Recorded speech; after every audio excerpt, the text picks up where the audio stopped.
کتابوں اور مشاہدوں سے انسان سیکھتا ہے، مگر جو بات خود تکلیف سہ کر سمجھ میں آتی ہے وہ کوئی دوسرا نہیں سمجھا سکتا۔ السلام علیکم۔ نیکی اس خوشبو کی مانند ہے جو نیت کے پھول سے پھوٹتی ہے۔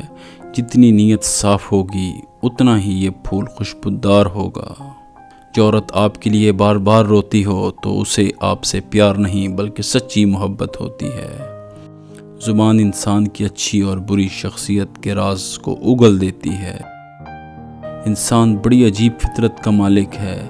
یہ مرے ہوں کو روتا ہے اور زندہ لوگوں کو رلاتا ہے۔ جماعت سے پہلے عورت کے رخساروں اور ہونٹوں کو بوسہ دینا لذت جماع کو 10 گنا بڑھا دیتا ہے۔ سب سے بڑی جہالت اپنے آپ کو سمجھدار سمجھنے میں ہے۔